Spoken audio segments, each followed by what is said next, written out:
Well, hello. We'll see who gets in here today. Actually, it shows three people watching. That's cool. It's a good start. Let's see. Oh, 68 saying Reese is here. Paul, love the intro. Thank you. Yeah, I probably should tune that up just a little bit, but I like it as well. I wanted something to just kind of, I don't know, what do they call it? Precursor? I don't know. Just have an opening for the live streams. So that's why I did that. And like I said, I may make another one later, adjust it some, but Denny Alvey, glad you're here. Yeah, so earlier today, just a couple hours ago, I put up another Brooklyn Pony video, and I didn't know if I should try to do that prior to this live stream or not, or if it mattered. You know, if you look at the trends on YouTube, hey, Bill, if you look at the trending on YouTube, it shows you the viewership, kind of a wave. And at a certain time of day is whenever the peak comes up. Hey, Rick, hot in Cincinnati. Yeah. Well, it's hot in Georgia, too. But anyway, I was looking at that and trying to, time it out to release it on that wave so that it gets more views. But I don't know if it really matters much because there's a lot of people obviously subscribe to this channel, and I know a lot of people are anticipating the Brooklyn Pony videos. Okay, so Denny's working on 65 fastback, and Reese says it's 100 degrees in New York. Yikes, that is hot in New York, I'll say that. We got Jorge Sanchez checking in. Glad you're here. I'm doing pretty good. I hope all is well with you. Denny, I'll give you a bell for working on your fastback. I assume you're meeting right now. I hope you're meeting right now. But anyway, at this point, I've put up the Brooklyn Pony video, and I'm getting comments on that already, and that's great. That's what I want. I want to see that stuff. Gordon recovering from surgery. That's never a good sign. Hopefully, it was nothing major. Hopefully, anytime we have surgery, it's always a risk. But anyway, so I got the video up for the Brooklyn Pony. Already gotten some great feedback on that video. If you haven't seen it, there's plenty of time. It's not going anywhere, but give it a look. And it was basically involving swapping out those spindles, which, because the car is in a mocked up kind of, status, nothing's torqued on the suspension. Nothing's tight. It's just, finger tight so it can stay together and roll it around. Hey, Phil from the West Coast. Glad you're here. But anyway, I could, roll the car around like that. And in doing so, it makes it easier to take things apart because ultimately everything has to come back out of the car. Whatever I put in, the engine, transmission, all that sort of stuff, so that I can undercoat the chassis and get everything in place, including the brake lines and fuel lines and all that stuff. So at this point, it's just mocking things in position.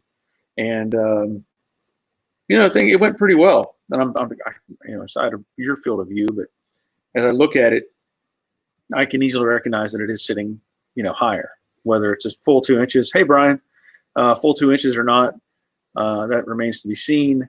There's some variables because hey, Marshall from Woodstock, well, you're right around the corner. There's these coilover shocks that are from Ride Tech. They have, the adjustable big nut on them that you can set tension on the spring, which also kind of helps set the ride height. And I have not, as I showed in the video, the rear they're just barely contacting the spring. So there's still some adjustment to go there. And of course, in the front, as I mentioned in the video, the owner is talking about doing the Shockwave, I believe it is. It's like a coilover, but it's an airbag over shock, I think, is how it's designed. There's a picture in, let me get that paper. There's a picture in the paperwork that, well, it just shows it as like a bladder looking deal. And it still looks like it has an adjuster up there at the top so you can change some of the rate, I think. But that's what the owner is considering going with. I have not received those yet, but when I do, I'll put them in. Now, the difficulty, I think, with having these shock waves is I would believe there's going to be some sort of a pump system. You're not just going to have it on, with the or the full fill on the bladder. Hey, Leonard. Sorry, I didn't see you there. So I would assume there's some sort of, pump and adjustment you can do on these shocks, but that remains to be seen. If and when those arrive, then I'll deal with it. But for now, it has the standard coilovers in it. Paul, will you do? Let me post that up here. Will you do the interior for the Brooklyn Pony? Well, I believe that's in the works. The owner has talked about, was it TMI or something, getting an interior kit for the car. Hey, Robert. So I think so at this point, but we'll have to see how that all goes, because there's still a lot of things that need to happen. As I mentioned before, still need all the chrome for the car, the test fit things. And prior to paint, I'm not going to paint anything until I know all the chrome fits and all the emblems fit and all that sort of thing. It's just pointless to do any of that work without it knowing everything's going to fit, because again, it's 2 steps forward, 3 steps back if you start having paint problems. So, and there's still more to test fit. Let's see. Oh, Gordon, does it have a self-leveling valve system? I don't know. I'm not familiar with these shock waves. I would assume, how that goes. I would assume it's got, it's got to have some sort of pump, but most of these type of things have like a dial on it where you can set pressure where you want it. Some people like to pull in somewhere and drop the pressure and let the car settle down a little bit so it looks cool. But I don't know. I'm not familiar with these at all, and until I actually have them, I don't have an answer. So I just know that there's got to be something, because it's not going to. Well, I think like old air shocks, or even probably new air shocks. They hold air as long as you keep air in them. You let them sit for a little bit and they settle down. But I've not messed with these bladder type things, at least not on a car. But I'm positive there's got to be some sort of a pump system. Some other things I was going to talk about. Let's see. Yeah. Bob, yeah, an oil bearing was a fight. Yeah. Well, and I didn't go into specific detail on all of that. I don't know. I mean, I did measure and figure out that the tolerance was just too tight. And I knew that when I first put this together. I was able to get it together the first time, and even back then I was like, this is really not good, not the way it should be. But what I ended up doing on the driver's side, things went together like zero tolerance. I mean, just right. You saw it go together. On the passenger side, I could not get that bearing to go on the same way. And what I did is I took a piece of fine emery cloth. I didn't show this. I probably should have, but I took a piece of fine emery cloth and made a belt out of it, basically, and cycled it around the spindle to just take off just a little tiny bit, of surface material. And once I did that, it was almost like there was because the bearing, when you set it up, I don't know how to describe this, but basically, sliding it on in one direction, just in one spot, you could like teeter the bearing, and the other way it was tight. So that tells you that that's the pivot point, wherever you can, rock it back and forth. Those are your high spots on that shaft. So by doing that, I could isolate where the high spots were, pull it off, and just use that emery cloth to just take a little bit off. And once I did that, I was able to carefully get it on. And it was still, I mean, it's dead on right now. So just one of those things that, I don't know, I've seen machinists do that sort of stuff. Of course, they've done it on a rotating machine, take an emery cloth and polish up something, which is really all I did. I just polished it a little bit and got it on. So let's see. Thomas Yaksich, I enjoy your segments. I've learned new ways to do jobs I never thought of before, and I'm 51. Thanks for the tips. I'll give you a bell for that. Yeah, you know, it's funny. I tend to get that kind of response from people because,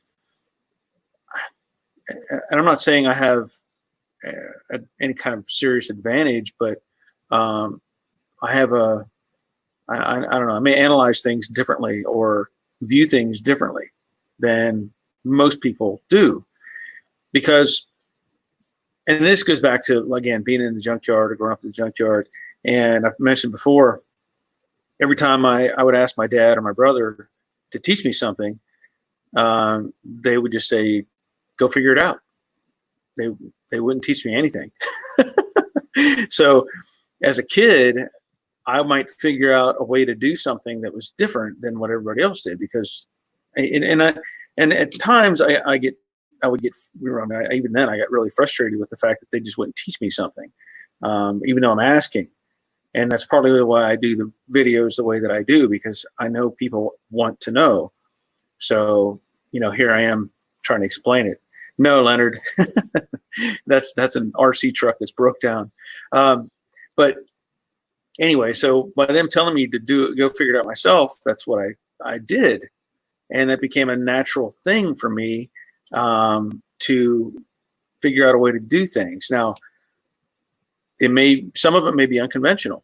Some of it may be a better way than what we've been taught all these years. I don't know. I just know I figure out a way to make things work and then try to share that information so that others can use it as well. But anyway, that's in response to Thomas, by the way. So yeah, Leonard, well, let's just say that RC truck behind me is a disappointment. I bought that off of somebody, and at the time I didn't really have a lot of knowledge on those things. That's a SCX10 something or other. I don't remember the name, but I liked it because it's got a 72 Chevy pickup body on it, which I had a 72 Chevy at one time, and I was trying to mimic that. Well, as I started playing with it after I got it from him, I realized that even though it is a four-wheel drive chassis, that they took the guts out of the front axle, so it's just two dummy wheels up front, and then a bunch of other little things are messed up on it. So rather than fight with it, I've just kind of set it around as a display piece, I guess. And then I bought that Red Cat Generation 8 Scout that I am very much pleased with. So I don't know if I'll ever get anything done on that truck or not, but I just like the looks of it. So it's just a big model to me right now. Robert, looks like the lathe chuck was either off or a chip in there, and it caused the spindle to be slightly out of round. It happens. 90s F-150s were bad for stuck bearings. Yeah. Well, and it's frustrating when again, you're buying new products and they're supposed to be within the standard. And I guess technically, if you measure it one way, it's within the standard, and if you measure it the other way, it probably won't be. But taking that piece of emery paper, like I said, emery cloth, and just polishing it up, it was fine. It was all good to go. Paul, why did the owner of the Brooklyn Pony not go with a full Dynacorn shell? Seems like less work. Well, it depends how you look at it. If you look at the cost of the Dynacorn body plus shipping, and then the likelihood, because I know they had problems back whenever they're, I've always heard that people had fitment problems afterwards. But if you look at the cost of that body plus shipping, and then the reconfiguration you might have to do, the rework you might have to fix, certain things that aren't lined up right, because basically the same panels I'm using is what they're using. And if they didn't do all the extra work like I'm doing, then somebody's going to have to do it. Along with that, I'm not charging nearly what a big time shop would charge. I do it at my pace. So it is significantly less than what you would have paid, let's say, to buy one. Along with that, you run into some difficulties. You know, if you want to follow the technical guidelines, you really can't title a Dynacorn body.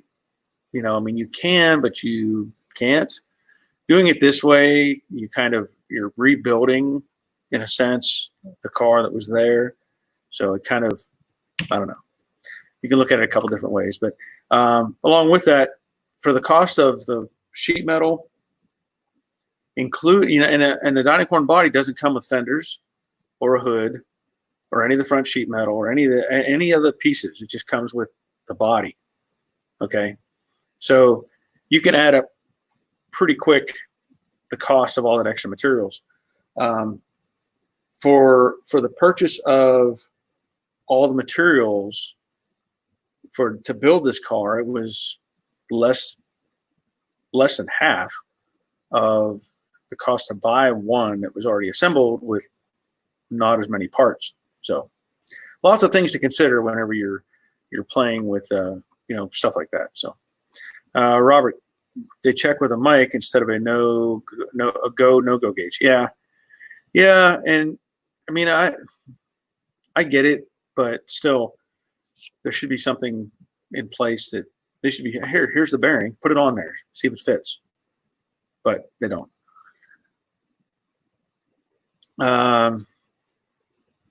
Yeah, Gordon, 18 to 20 grand plus shipping, boring build. That's true. And like I said, a lot of them I've heard it needs a lot of extra work to make things look right and fit right. Boondocker, hey Barry, home early, 94 degrees here in Western New York, a little too hot to work. Setting 18 deck post, early start tomorrow. Glad you're here. Oh, glad you're here too. Robert, in Texas, you can register it as a replica, and it is registered as the year it replicates. That makes up for having to do inspections every year. That's true. At least that's, a lot of these, they want you to register with a modern VIN number, by the way. And apparently, you register it as a replica in Texas.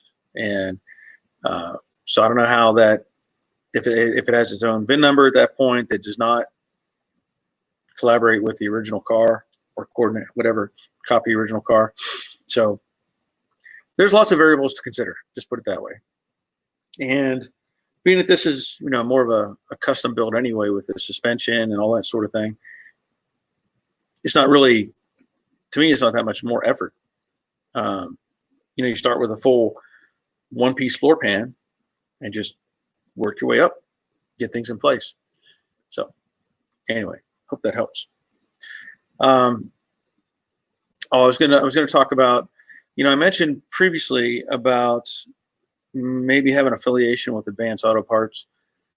I'm not sure how that's going. They sent me an email, or we talked on the phone, and then they sent me some email, some information, and I understand the affiliation program, but there was some gray area where I guess they have people make videos that they can then edit and put on their website or whatever. And in the conversation, I was like, okay, I asked about having my logo on the video, and they said, oh, it wouldn't be a problem, blah, blah, blah. And I said, so they're asking me about doing this. Hey, Carson, they're asking me, about the potential of making videos that are not my videos, basically. They wouldn't, I'm assuming is what they're implying, that they would not be my videos on YouTube, that they would be videos that I would make for Advance. And I got to thinking, I'm like, well, what's my return on that? What do I get from that? And I don't know if the girl fully understands the question or not, because if you do the math, and let's just say like swapping out those spindles. Now that was actually a fairly easy job in the scheme of things, but it's still probably an hour and a half, 2 hours of footage, you know, camera angles, all that stuff, the work involved. And then beyond that, editing all that down to make it look right, blah, blah, blah. You know how it goes.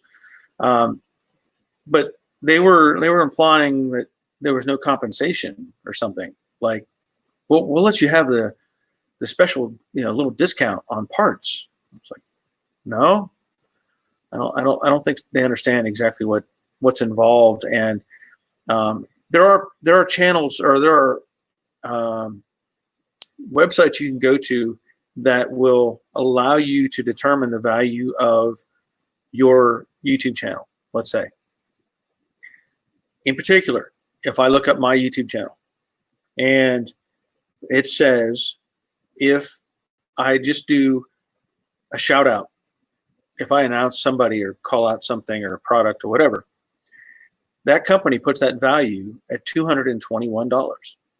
That's $221 of value for me to, if I want to announce my buddy's paint or a PDR company, say US Dent is the place to go, whatever. They say that's worth $221 just for that, which is amazing. Now, I'm not getting that, obviously.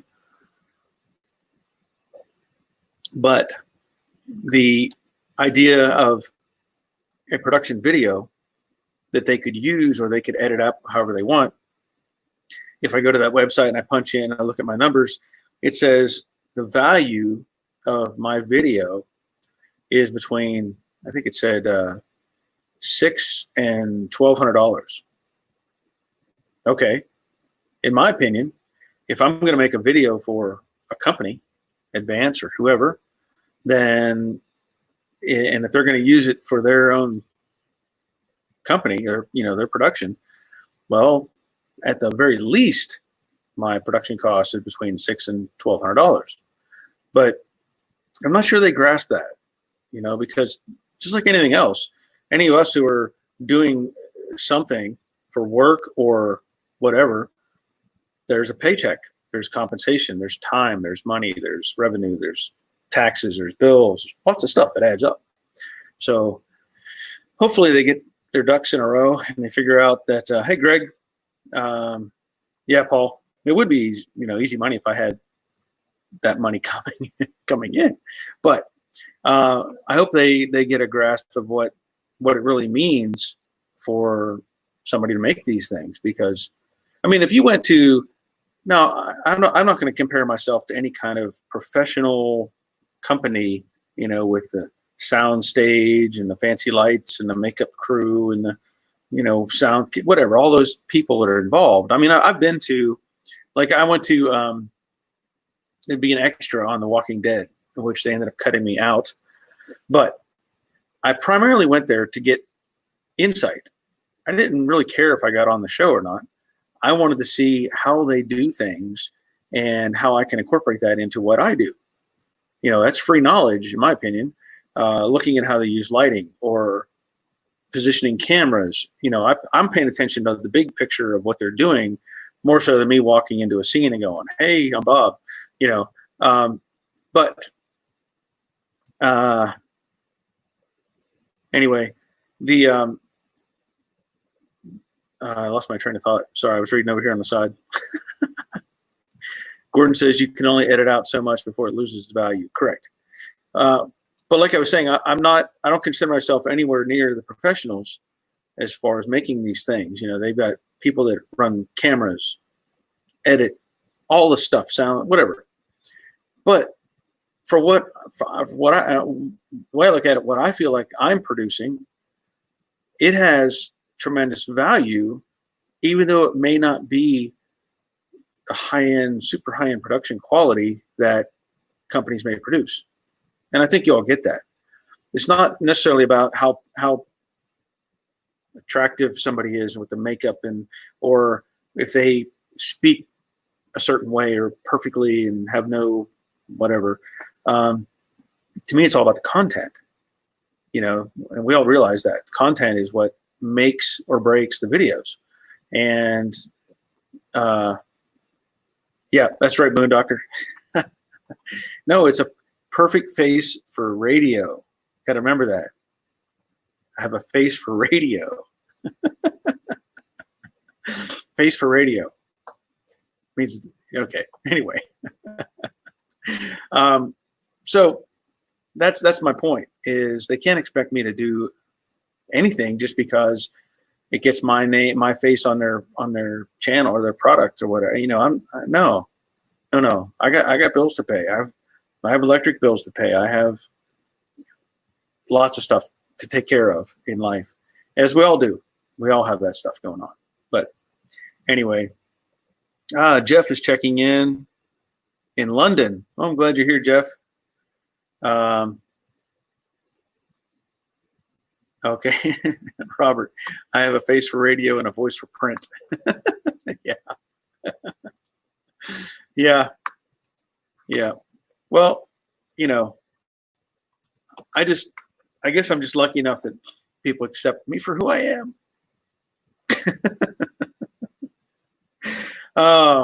What else was going on? I hope you all had a good 4th of July. I know that I did my Monday night, and I know, Jeff, this doesn't probably apply to you. Sorry. For those of us in the States who haven't celebrated 4th of July, hope everybody had a good 4th of July. We were at the lake and spent some time there, you know, at the camper.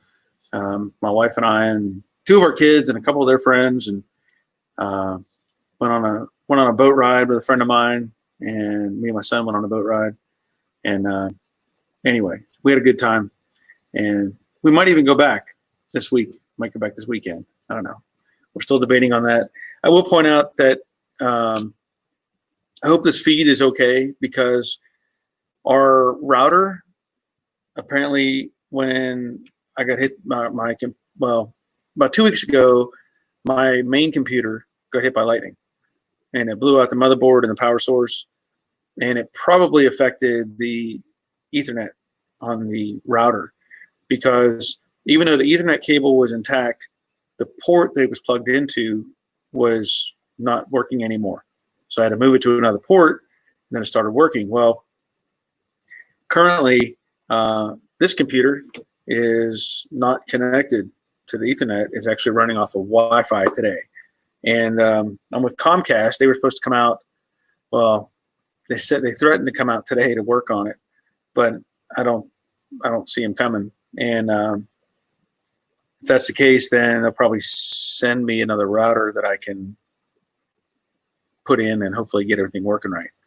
But anyway, that's a frustration, because you know, when it comes to like even doing this editing stuff, it's much better with Ethernet. You try doing it on Wi-Fi, and it tends to take some time. But I was able to get that video taken care of and get it up on the Brooklyn Pony. And anyway, Boondocker, no, a face for radio means you're homely. Obviously not the case. Well, thank you for that. I appreciate that. You know, and that's, I don't know. I'm just average as far as I'm concerned.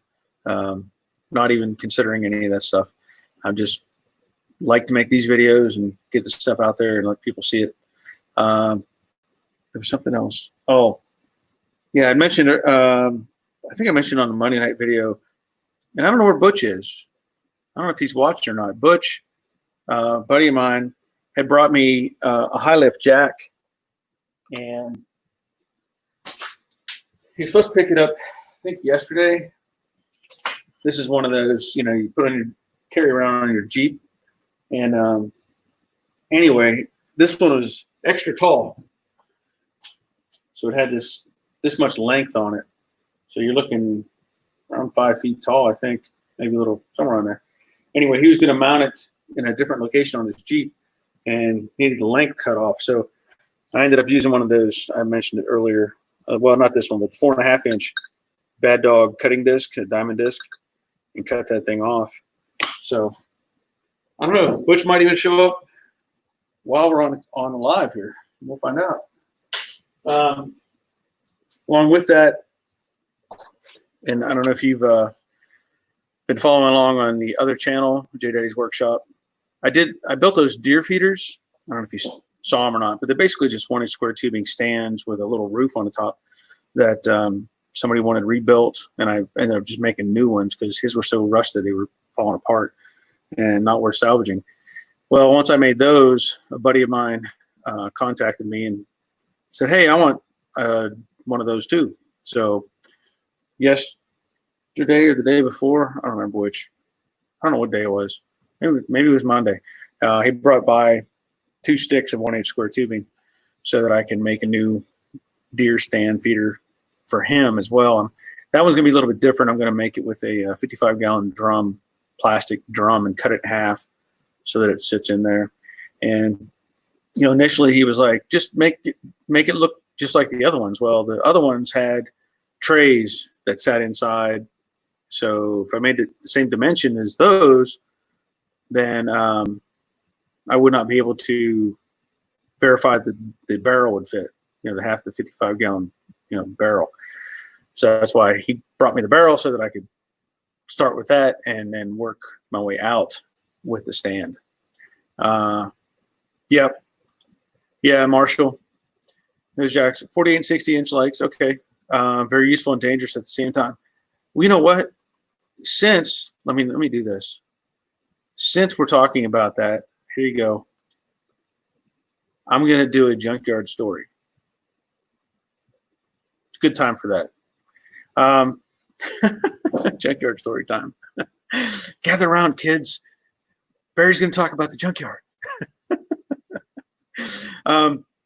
We had one of those jacks. I mean, it was an older version of that jack, but we had one of those jacks. And we used it all the time at the junkyard. And you could lift just about anything with it. But we learned, my brother learned, that and I don't know if the handle was retained in this version or not, but in the one we had, the handle I think it could pull out of it, or I don't remember how it was configured, but we learned that if you wanted to let things down really fast, you'd flip down the release, grab the handle, and kind of swat it down, and it would walk its way down, letting the vehicle down. Well, we also learned, my brother learned the hard way, that handle may not stay in the receiver, and so he was doing that one day, and and somehow it launched the tube out of the end of the jack, and he said he was watching it fly through the air, and it went thunk, and it stuck through a windshield on one of the cars. But my particular memory of that jack was I was taking something off a Volkswagen, some sort of Beetle, and I think I stuck it under the running board on the side and had it supported that way. And I don't remember what I was taking loose, but I also thought that I could get away with doing the slide, hitting the handle or something. I don't remember the exact scenario, but basically maybe my hand slipped off of it.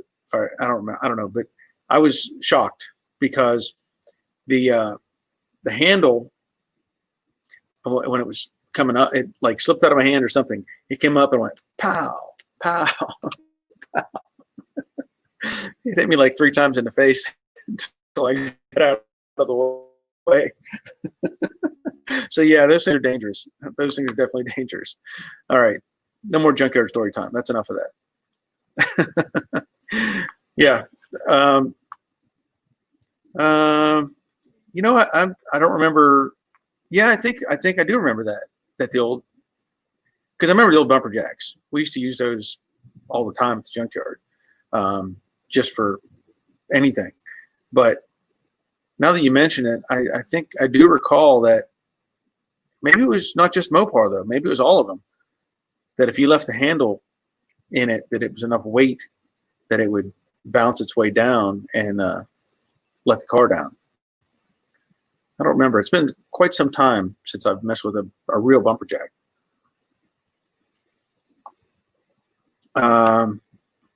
Okay, let's see. Robert, I want to send a pic of the ribs on the smoker next to me, but I was scolded for the picture of the brisket. Well, you can send a picture of the ribs if you want. I've already had my 2 peanut butter and chili sandwiches today, so I'm living high on the hog. Carson, if I look for H1 Hummer military, what's the best place to look for it? That's a good question. I know there are, what is it, surplus.gov or something like that. There are government websites that auction off all kinds of surplus military equipment. So if you're able to Google that, surplus military equipment, whatever it is, you probably come up with some answers. But I know that's in the States. So I don't know what the likelihood of getting one to, what is it, Denmark, if I remember.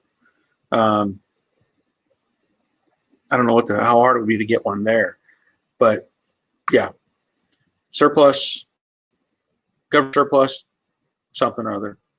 That's where I would look. Robert, GM had those bumper jacks as well. Yeah, I was thinking they were all very much the same. Yeah, Boondocker. Leonard, hope you had them with coffee. Oh, talking about the ribs. Robert, 80s GM cars still had the hole in the bumper for a bumper jack even after they switched to a frame jack. I guess, well, you're talking about like the Malibus and stuff. Now that you mention it, I think that sounds about right. Okay, Carson. Yeah, I mean, I've gone on those websites and looked up military surplus auctions, and man, there's some crazy stuff on there too. And a lot of it, or some of it, goes pretty cheap because they just want to get it off the books. But I've looked at a variety of things. I know that there was there's some sort of a toolbox trailer, I guess is what I want to call it. I'd seen one on display, and it was like a small Connex trailer, but the sides, I'm trying to remember if they went up. I think they opened up. And inside, man, that thing had a big, huge air compressor, torches, machinery. It had all kinds of stuff inside of this box. It was maybe 8 by 12 or 8 by 16, maybe. Big time tools. It was for working on tanks and all kinds of things. I was like, man, that would be a very cool rig to have, but how do you use it? Unless you got a big truck to haul it around, you'd have to just make it stationary. It'd be like a all-in-one big toolbox. So anyway, I just thought that would be really neat, especially the air compressor. It was a huge air compressor. Yeah, peanut butter sandwich, Leonard. I had to go with peanut butter and strawberry jam or jelly or whatever. So I don't know what's the difference. Jam, jelly, what's the difference? I don't know. But yeah, I had to have a couple of those today. Yeah, Brian, you got to be smarter than your tools. Yeah. Unfortunately, there's some tools that outsmart everybody. Let's see. Robert, full mid-size GM still had them. No reason to change. Yeah, the bumper dies. Yeah, that's true. That is true. I was thinking at the Malibus. Was I wrong in thinking they had aluminum bumpers? I was thinking they had aluminum bumpers for some reason. I know they had chrome for a while. Maybe, I don't know. I can't remember if it went straight to the, or at some point they had aluminum bumpers on them. Boondock, imagine loving PB&J and developing an allergy to nuts. Yeah, that would be no fun. No fun. Thankfully, I don't have that problem. And here's the weird part. I've said it before, I was in the military. And so, we learned to eat whatever we had, sleep wherever we could, whatever. And honestly, I think I've gone through periods of time, like at work or even when I was going to school for different things, where I would just every day eat a couple of peanut butter jelly sandwiches, like for months. I could go months eating just the same thing. It It's like, I don't care. I just have calories. I just need to have, food. And that's like today I still eat raviolis, or ravioli, can of ravioli. I don't even heat it up. I don't like it hot. I if it's a pull top can or kind of got to cut open, eat them right out of the can. One of my favorite things to eat like that is, and I can't find them anymore. It's like I don't know if they quit selling it or what, but Campbell's makes little soup cans, whatever, and chicken noodle soup, a variety of flavors and whatever. But my favorite was split pea with ham and bacon. Now you got to think, split pea with ham and bacon, really? Well, yeah, because it was very filling, and I would eat that right out of the can. It was like eating Play-Doh. I'd eat that and drink like a quart of water. I'm good to go for a while. All right, Jordan, I wouldn't mind picking up a JG tug with the flatheads. Well, yeah. There's a lot of things I'd like to have, but I just don't know what I'd do with them once I got them. Leonard, speaking of jelly, just got done making, I'm going to guess that's peach jelly, not peace. I'm assuming peach. I've never heard of peace jelly, but it sounds good. I'll give you a bell for peace jelly. If you can start selling peace jelly and get everybody to eat it, we'd probably be further ahead. Boondocker Jam has fruit in it. Yeah, it may be it. I don't remember what the variance is. I know you have jelly and jam. Jam sounds like it should have pieces of fruit jammed in it. I don't know.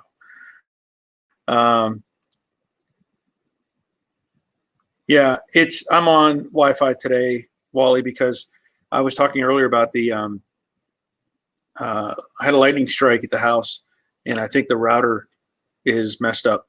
So it's only operating off of Wi-Fi between anything that I have right now. So I'm stuck with having a stutter or stagger on the feed. So Robert, Malibu had a tank bumper, chrome outside with 3/16 steel inner box bumper. Very heavy bumper, a great place to lighten the car. Yeah, I seem to remember seeing aluminum ones, though. For some reason, my mind is picturing some sort of aluminum bumper, because I think I put one, I thought I had one on my dirt track car that I raced. Yeah, I don't remember. I know it was, something had an aluminum bumper on it. Battery burnout. Hey, Barry, I remember being so broke in the service when we missed chow hall, I had mustard sandwiches. I never had mustard sandwiches, but that's pretty bad. But yeah, I can tend to eat just about anything, but I don't go for spicy. Spicy doesn't work for me. Gordon, MRE is not as bad as people say they are. I agree with you 100%. You just have to develop a taste for it. Anytime you have dehydrated meat, you got to add water and heat it up. It's not the same as a grilled burger, I'll say that, but it is filling. And have you ever had, I'll mention this, now that you mentioned MREs, have you ever had a LURP or had LURPs? LURP? You know what that is?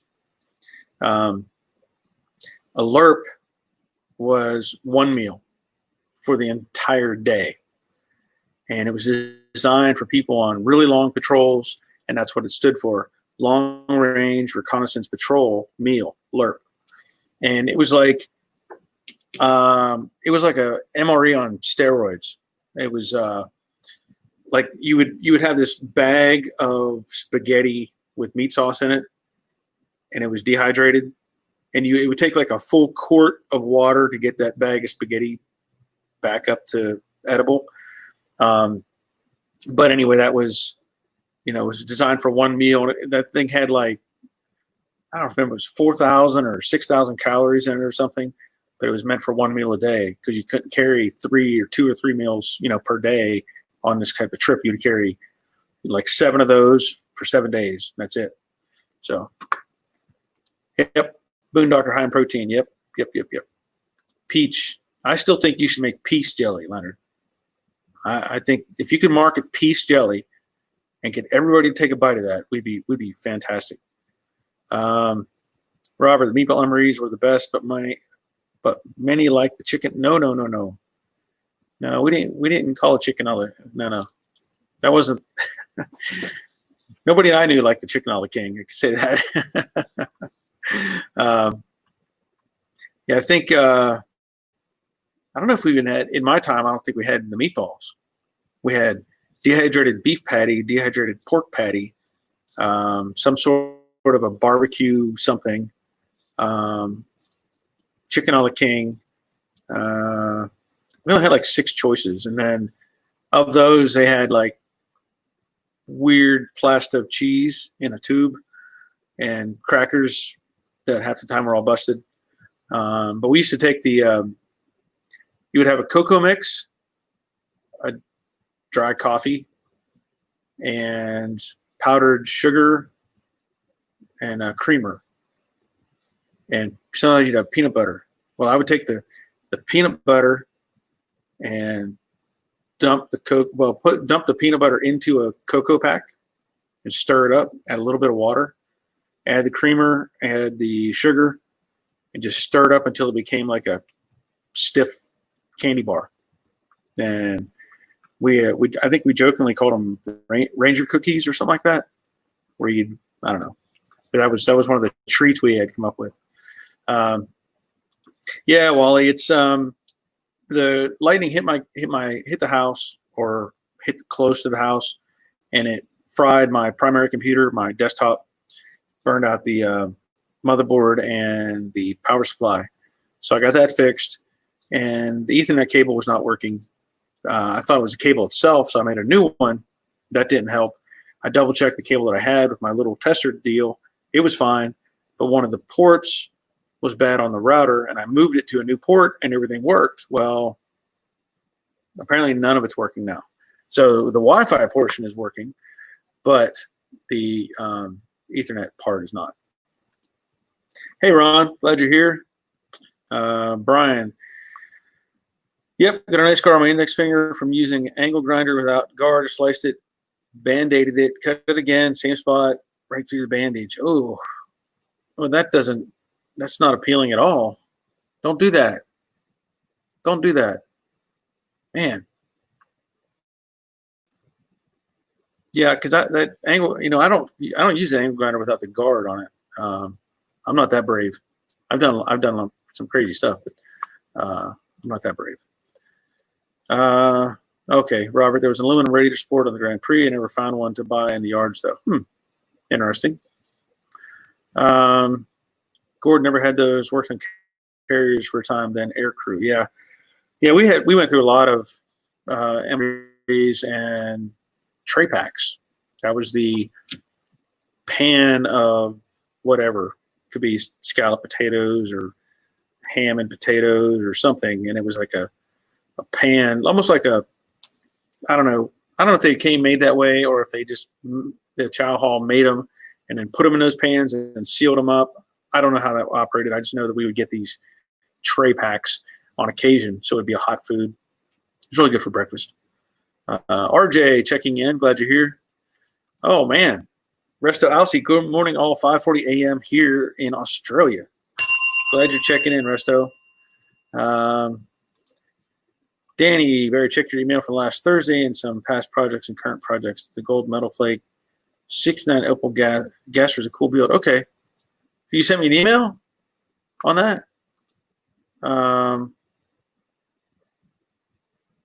Okay. I'll have to double check on that. But I'll look at it. Thanks. Yeah, one meatball MRE it is quite old now. Yeah. I think I have a box that I bought 7 years ago at an army surplus store. I think I still have one box of MREs. Boondocker. You know what? I don't have to ask because I know that. You can use pickle juice too. Just remember that, pickle juice.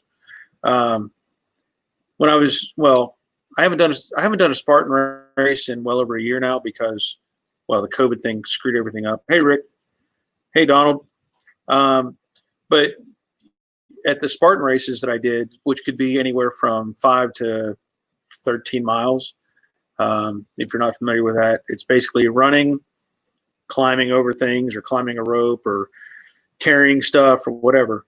And it was very common for people, and I did it too. You would carry mustard packs with you, and whatever's in the mustard, I don't know, the vinegar or something. If you started cramping up, you could eat the mustard, and it would actually help alleviate cramps. So yes, I am familiar with that, Boondocker, but I'll give you a bell anyway. But I haven't had that issue in quite a while. Let's see, Dale sent me an email. Okay, so he said he just went out and checked his 84 Cutlass. It has the old style slapjack, but it goes under the frame, no holes in the bumper, and it would probably break the bumper shocks. Yeah. Yeah, he just sent me an email on that. And I'm going to look at Robert. Robert has sent me a picture, and I'm going to have to, I'll just look. Oh, man. Robert, that is not fair. Let me see what I can do here. Oh, man. Of course, being on Wi-Fi, it'll take it a second to, let me see if I can do this. That looks really good, Robert. Look too good. You sure those are real? I'll have to pull that up. Whoops. Uh-oh. Hold on. Let me get back to where I was. Okay. Yeah, pickle juice. That's what I've heard. It's funny because I used to drink pickle juice. I mean, as a kid, I always thought it would, I don't know, maybe it was weird, but I used to drink pickle juice.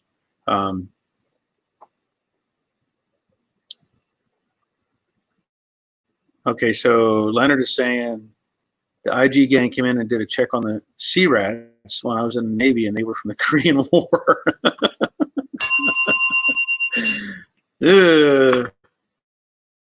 Good stuff.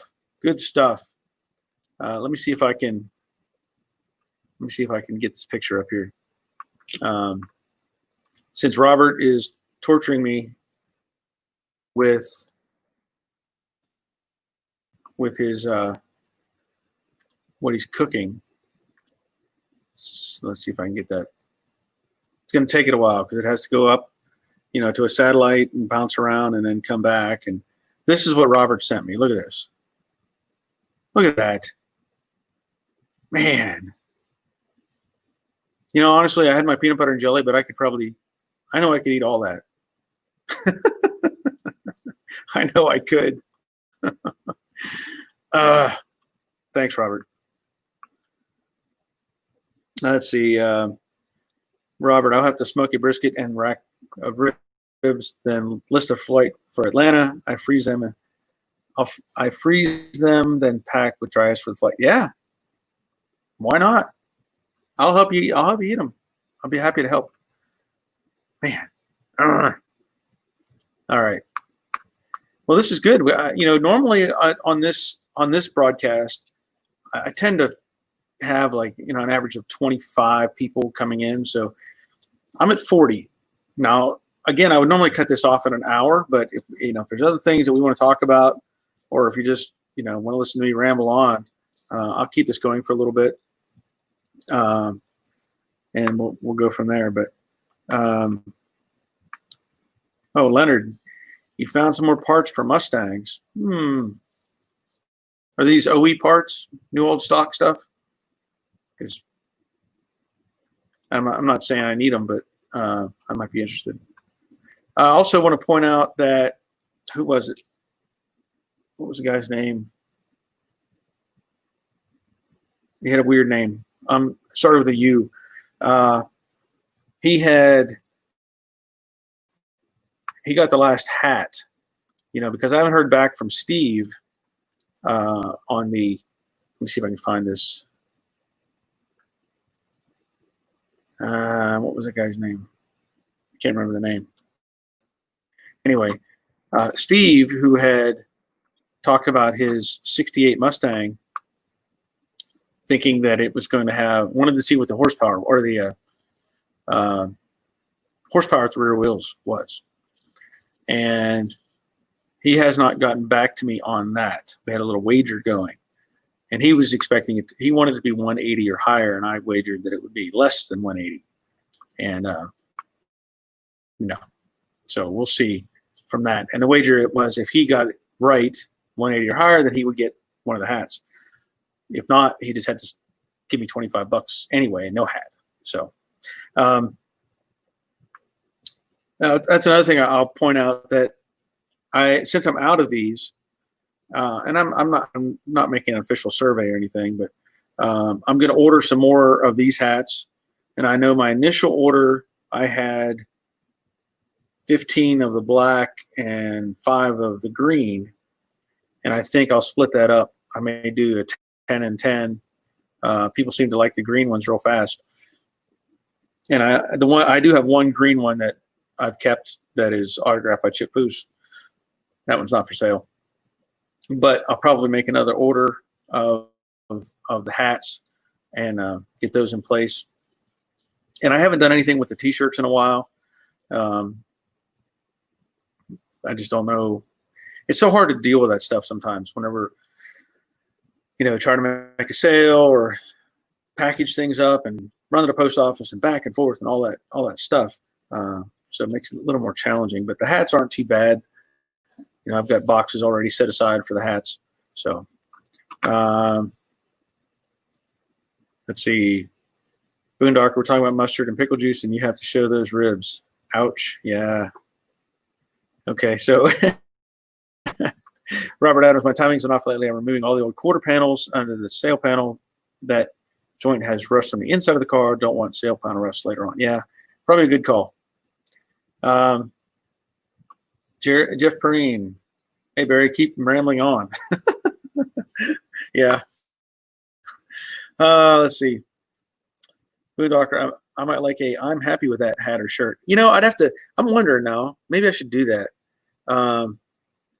If I took and just did, on the regular Joe Daddy's Garage on the front, I don't know if I could do that. Like, I'm happy with that on the back. I don't know how hard that would be to incorporate. That might be something to consider. I don't know. I need a haircut. Anytime I have my hat off and I'm in a car and I feel there's enough breeze to make the hair move on the side, I'm like, ooh, time to cut. I don't want it. Make it go away. Leonard, do a flag. Yeah. But again, it's the hard part is, you order 5 or 10 flags, and then you have to hope that somebody's going to, buy one. Otherwise, you're just sitting on some sort of inventory waiting for a return, so that makes it difficult. Hey, Barry, I have an issue with prime build reacting with original primer, I think. I have sent you an email to see if you have seen this before. Did you send me an email recently? I run into this, I think on Monday I was talking to, or having the live stream, and I had a gentleman contact me and he said, hey, I sent you an email about my truck. And I was like, oh, where's this email? And so I ended up finding it. But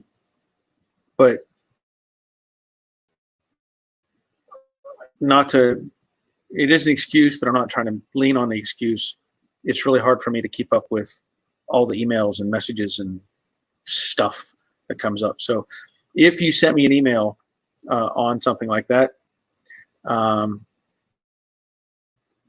you may need it, or I may have to, if it's under, let me see.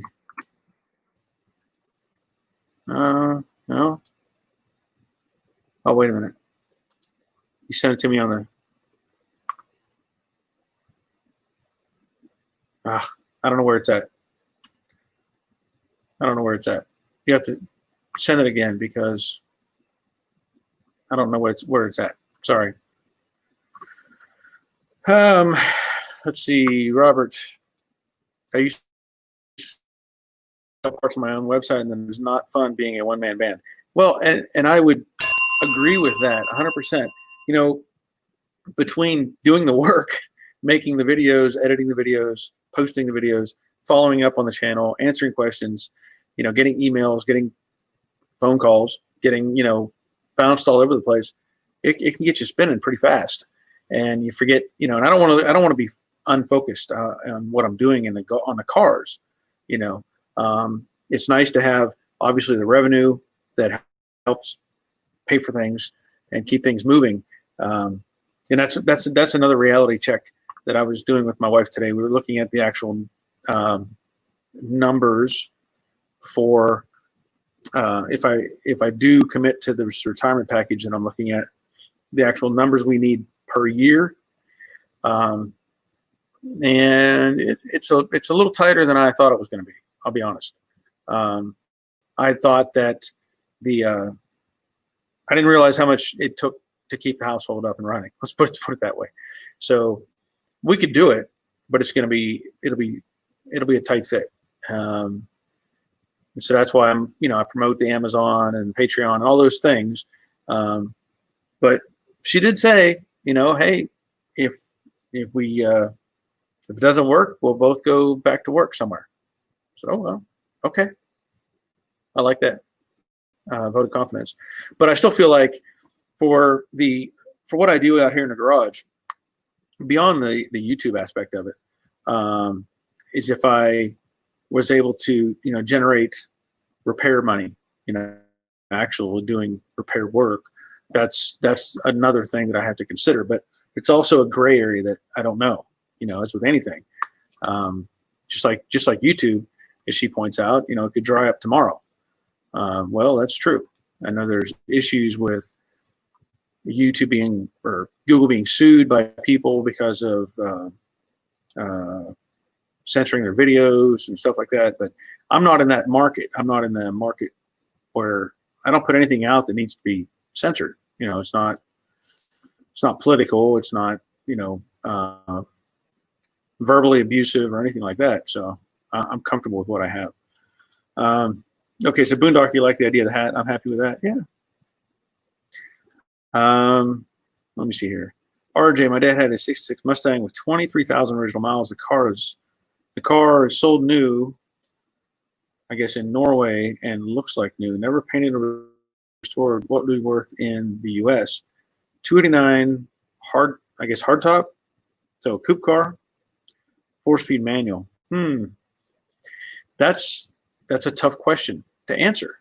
You know, you can have the market all over the place. I've seen cars, well, just for listing purposes. I saw a Mustang recently. The guy had it listed for $7,000, and it was bad. You know, it had dents all over it. It had a bent bumper. It had bad, you know, interior.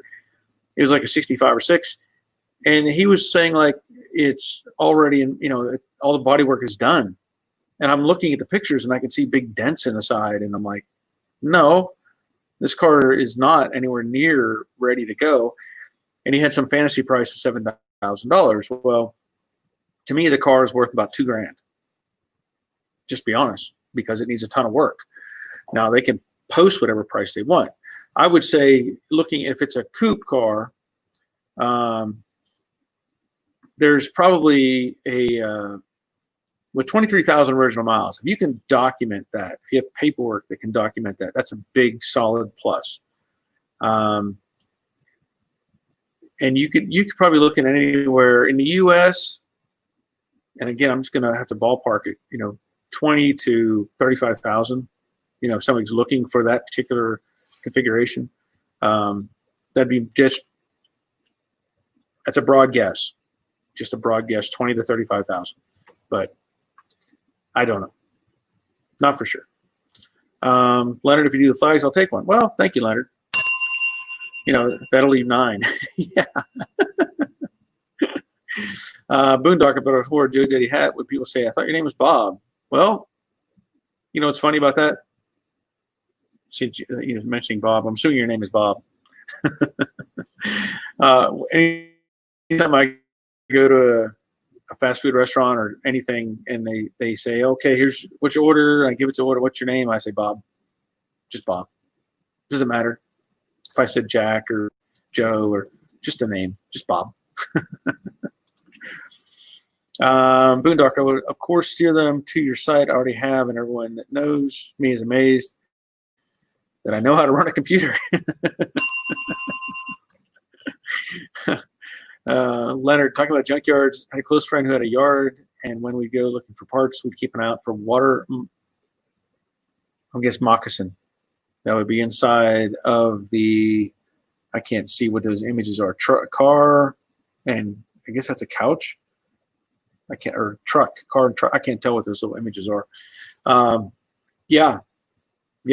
We had plenty of snakes around the junkyard. Robert, should I make a trip to Minnesota, get a 69 Mustang for the next project car? Is it a coupe or is it a fastback? That's the important question. Not whether you should, but is it a coupe or a fastback? That's the question I want answered before I make that trip. Because if I could get a hold of a 69 sport roof, fastback, whatever, for the right price, I'll get it and then build it the way I want. And it would be a really awesome car. Oh, speaking of interesting or awesome or whatever word you want to use, I was looking on some Facebook pages, and there's a Mustang restoration page, several of those, and different years and models and whatever. There's a guy building, and I have to give him credit. You've probably seen the guy that took the 68 body and put it on a 2015 GT chassis, or reskinned it with a 68, and then it had issues. The rear end is wider than those bodies, so you had to like make fender flares. Super nice car. You've probably seen a video. There's a time-lapse video of it on YouTube where the guy just shows the whole process real fast. And I've seen variations of that. In fact, I think that B is for build guy. He was trying to build an E-car that was a copy of the movie car, and he had cut up a whatever year model it was, 2012 or something. And anyway, story is that one's gone. But this guy, he is really doing an awesome job taking a 69 body and fitting it on, I think, a 2012 Mustang.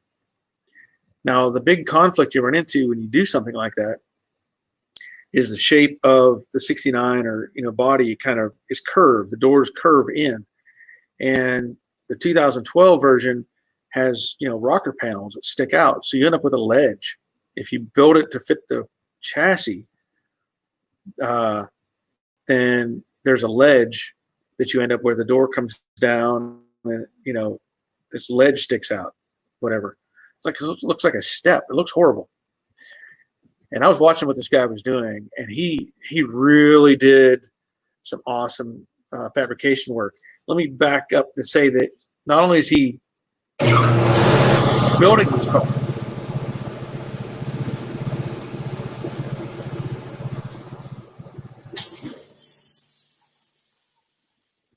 but he's incorporating the power windows from like the 2012 car to where I think that the door handles are from the 12, 2000, whatever the car is. So those cars, when you would pull on a door handle, it activated a switch and the door or the window would drop. So it didn't catch on a seal. It would drop maybe a half inch or an inch or something and then open. And when you shut the door, then the window goes back up and seals. He's putting all that mechanism into the 69 door shells. Well, he had a video of that, right? And then he was saying that he didn't like the way that door came in and rolled into that rocker panel. He reshaped the door, reskinned it out to where it flowed into that rocker panel. So it made the bottom of the door very, very fat. But from a body line perspective, it was right on the money. And then he reshaped the metal for the quarter panel to where it matched the door and the rocker. the thing is looking fantastic. I'm really impressed by the build. I don't know if he has any YouTube videos out or not, but just a really cool car for what he's doing. And then he even took, I know he did something with the front fenders, the whole car. It's all custom, but really, really sharp. Yeah, Joseph. I don't want to get in trouble.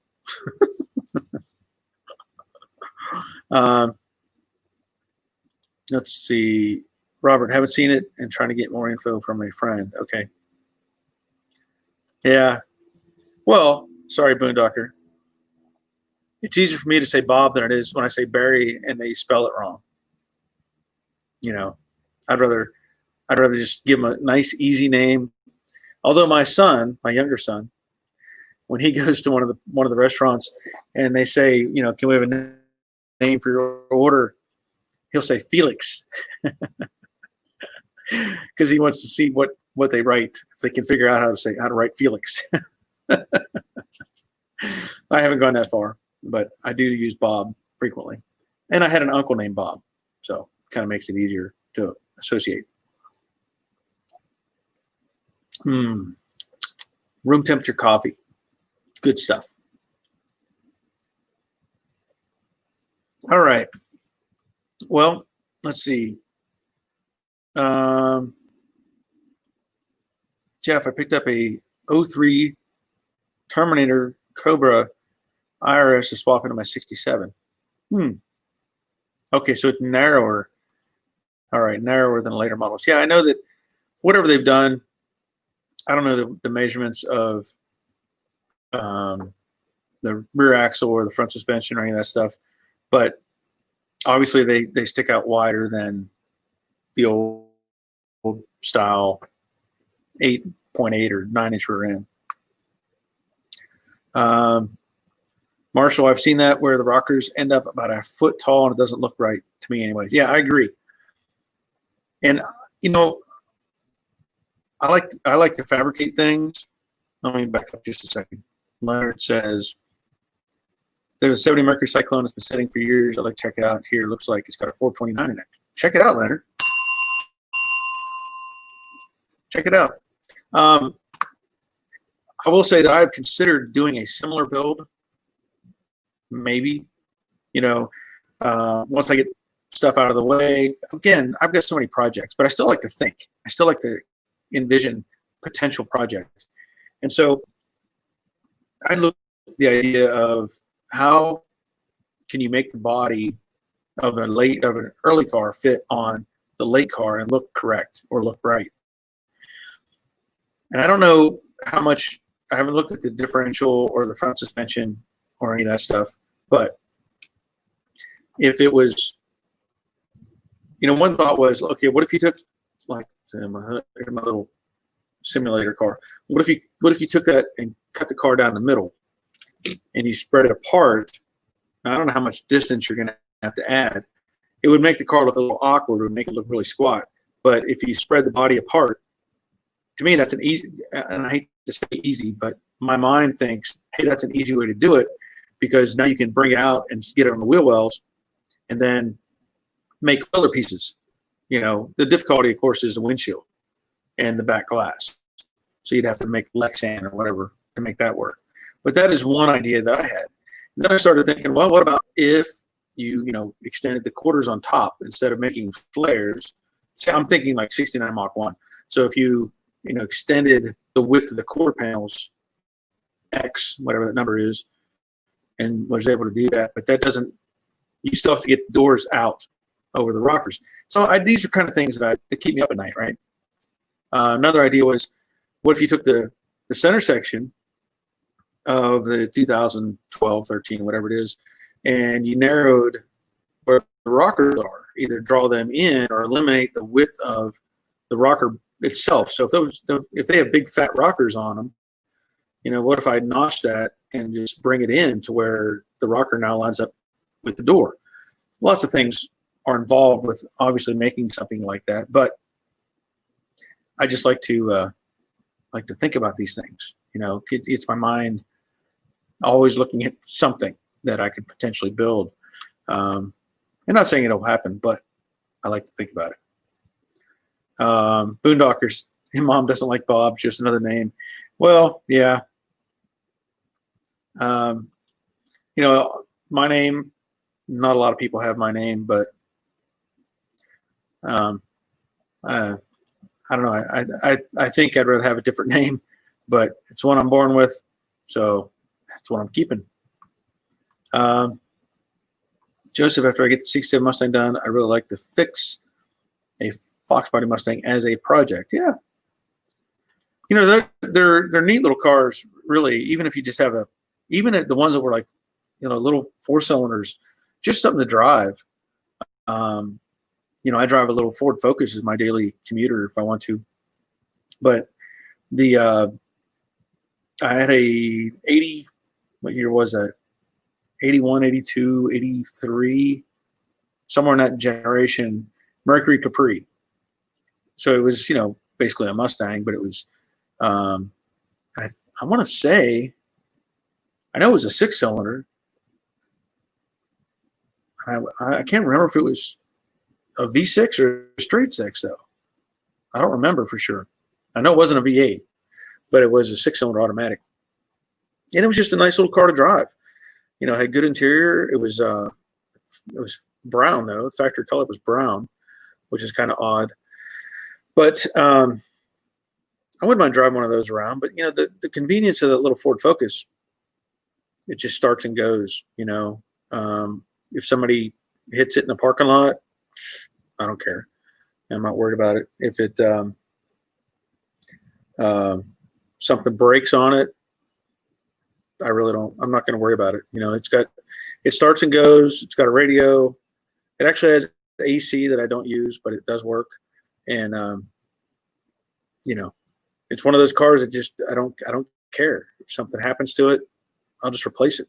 You know, it's a throwaway car in my opinion, but it's a good little car. Runs great, fairly comfortable, and the only thing I would probably change is I would probably do probably the hatchback version, just because of getting stuff in the back of it. But at this point, the car's more than paid for itself, and just keeps on ticking. So, Jeff, the later models also are thicker from the rocker to the roofline, which may be harder to make look right than the width from the rocker to the roofline. So you're saying it's taller when you say thicker? Yeah, I mean, there's lots of things to envision. The one that they did on B is for Build, and I've only watched a handful of the videos they do. It doesn't seem like they're not really teaching things or just showing what they build. From what I've seen, they'll do a time lapse and then putting something together, and then I think have a product at the end that they go, well, "This is what we built." I'm not into that. I want to learn something from the process. But okay, so you're saying taller, yeah, I get that. You know, I think what I was looking at, kind of like the B is for Build, is where they cut everything off the top, so there was no inner structure at all, and then they pieced over that 67 car.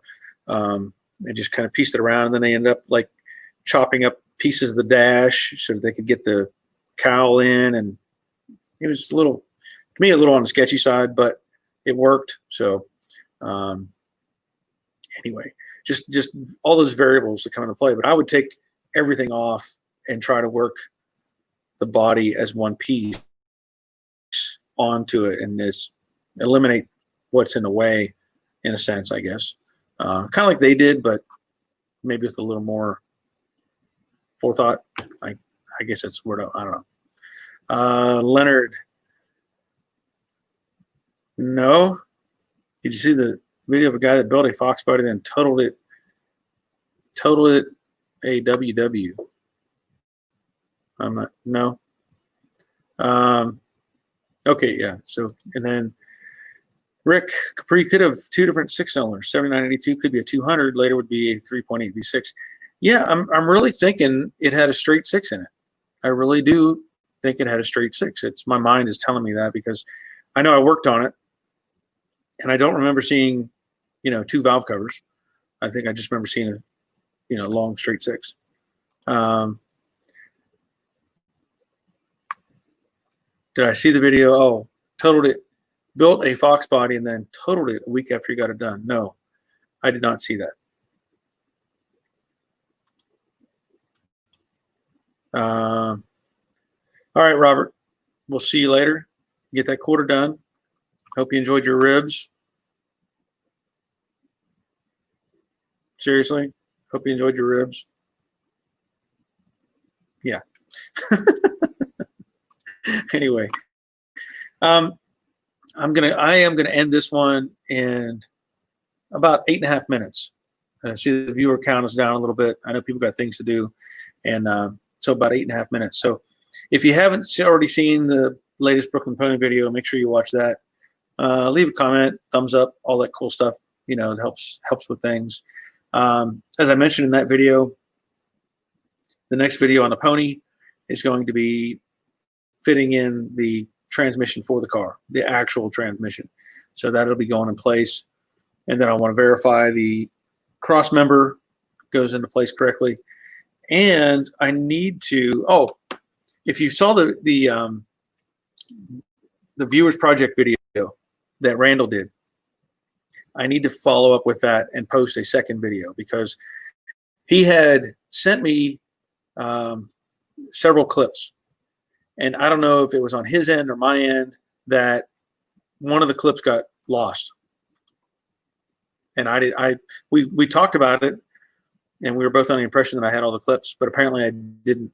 So the initial video that I made, it's like 20 minutes long, but then there's another video that actually shows the car, and that's why I was confused whenever he sent me what he sent me. So I think what I'm going to do is a follow up to that, and just have it listed as part 2 of Randall's 67 Cougar, because he goes into a lot more detail about the car itself, which I think would be very helpful. All right, Leonard. Yeah, I'll be back here on Monday, 7 o'clock. But anyway, so I'll probably put something together to get that up to speed so that everybody can see the car itself. And also, he had shown some products that were used, or he was using, on the build process. And one of those was a big Strong Hands magnet. And I posted some links on the description for that video for those products and the welding helmet that he had. And I think I've added those as well to my Amazon page. If you're interested, you can look at those. Anyway, so yeah, Rick, yeah, thumbs up. By all means, put a thumbs up on the video, this particular video, that helps. And what else was there? Oh, I can't remember. There was something else I was going to do. There's always something. Oh, yeah. I sent that hat to that gentleman, and I was going to wait for Steve from Footage Factory to get back with me on the rear wheel horsepower on the 68 Mustang. So I definitely will be getting some more of these hats. And as I mentioned earlier, I don't know if I should get more of, just split the order 10 and 10.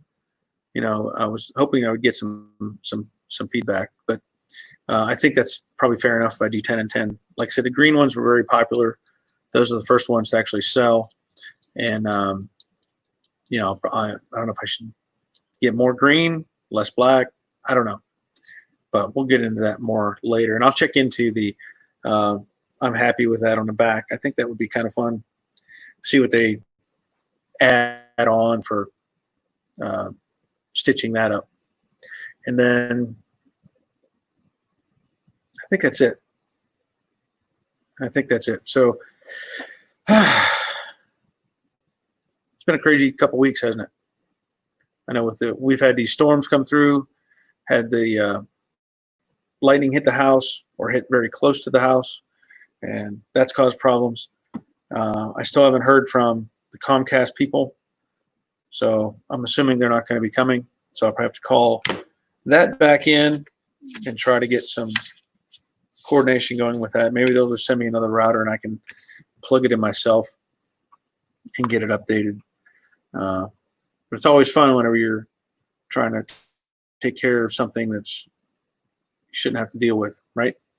Kind of like fixing wheel bearings so they fit, or fixing a spindle so a wheel bearing fits. All right. Well, oh, yeah, lightning rod. Yeah, well, there's a grounding rod out there. There's a grounding rod right there. I in fact, I put that grounding rod in myself, and I think it's 8 feet into the ground, at least 8 feet. Took a lot of work to get that thing in the ground. So I don't know what happened, but I know when the lightning hit, we were in our living room and we heard a loud snap sound come from the computer room. And when I went back in and checked, it was not working anymore. So it happens. I thought I had a protector, like an out power strip. I thought I had one of those. Well, I do. It's got a built-in, supposed to be a built-in surge protector, but apparently it didn't do its job. So I have to research that and try to get something better to take its place. Okay, I think I'm out of words. It's been great having everybody here. And like I said, we'll be back on Monday. And that's going to be it. I think it's probably plenty for today. So I want to thank Robert for sharing the image of those ribs. Man. All right, Boondocker. Yeah, we'll see you back on Monday. And anyway, so I'm going to call it a day. And until Monday, take care of yourself. See you.